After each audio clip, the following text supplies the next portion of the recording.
लोकसभा क्षेत्रों में, उसमें वोट परसेंटेज के बारे में आप सब लोगों को जानकारी है, लेकिन फिर भी मैं याद दिला देता हूँ कि छिंदवाड़ा में पिछले चुनाव की तुलना में 3.2% मतदान कम हुआ।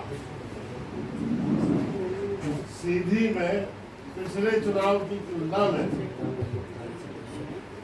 15.2% मतदान कम हुआ। 15% मतदान कम हुआ।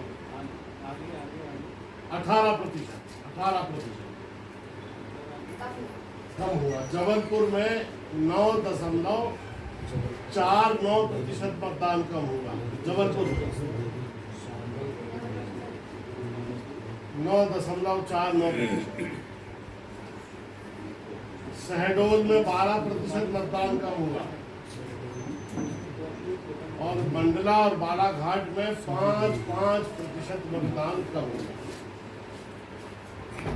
तो ये बीजेपी के बड़बोले जो भारतीय जनता पार्टी के अध्यक्ष हैं बी.डी. शर्मा जी, उनसे भी बड़े ढपोल संघ अमित शाह जी, जिन्होंने कहा था कि 370 वोट हर पोलिंग बूथ पर बढ़ाएंगे, इसके लिए बीजेपी के स्थापना दिवस पर इसमें लिखा है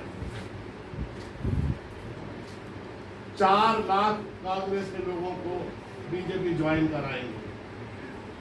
तो मैं उनसे ये पूछना चाहता हूँ कि हर पोलिंग बूथ पे 370 वोट जो बढ़ाने का आपने कहा था और अमित शाह ने, इस हिसाब से तो इस चुनाव में 10% वोट ज्यादा होना चाहिए कि नहीं होना चाहिए? 10% वोट बढ़ना चाहिए। हम लोगों ने ये कहा कि कांग्रेस पार्टी के पलायन का जो फर्जी आंकड़ा ये दे रहे हैं, इनका उद्देश्य केवल इतना है कि साइकोलॉजिकल वॉर में कांग्रेस को पराजित मानसिकता की पार्टी दिखा सके, और इसलिए ये ढोल धमाका बजा के ये प्रचार कर सके कितना भारी माइग्रेशन बीजेपी की तरफ हो रहा है और कांग्रेस का कार्यकर्ता पार्टी छोड़ के भाग रहा है। हमने कहा नरोत्तम मिश्रा जी से, बी.डी. शर्मा जी से, कि जो लोग कांग्रेस पार्टी छोड़कर गए हैं उनका नाम बीजेपी के पोर्टल पर डाल दें। आज तक उन्होंने बीजेपी के पोर्टल पर नाम नहीं डाला, और जो ये आंकड़े बताते हैं चुनाव में वोट परसेंटेज के, ये वोट परसेंट सिद्ध करता है कि बीजेपी बड़बोलेपन, झूठ, दम्भ, अभिमान और बेहोशी की शिकार है, और उसके चलते जो प्रचार प्रसार उन्होंने किया था वो सब झूठा निकला।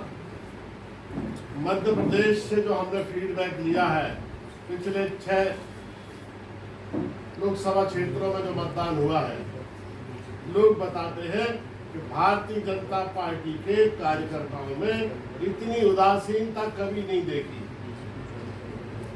पोलिंग बूथों पर उनके कार्यकर्ता नहीं थे। पहले जिस तरह से वो वोटर निकालते थे घर घर जाकर, वो कैटलिस्ट ग्रुप, वो प्रेरक समूह भी नदारद था, और बीजेपी के कार्यकर्ताओं में कोई उत्साह नहीं था। जब हम लोगों ने इसका कारण और फीडबैक लिया तो लोगों ने बताया कि बीजेपी के कार्यकर्ता ये कह रहे हैं कि अब कांग्रेस के जिन लोगों को लिया है पार्टी में उन्हीं से काम करा ले। और दूसरा कारण बीजेपी के लोगों ने बताया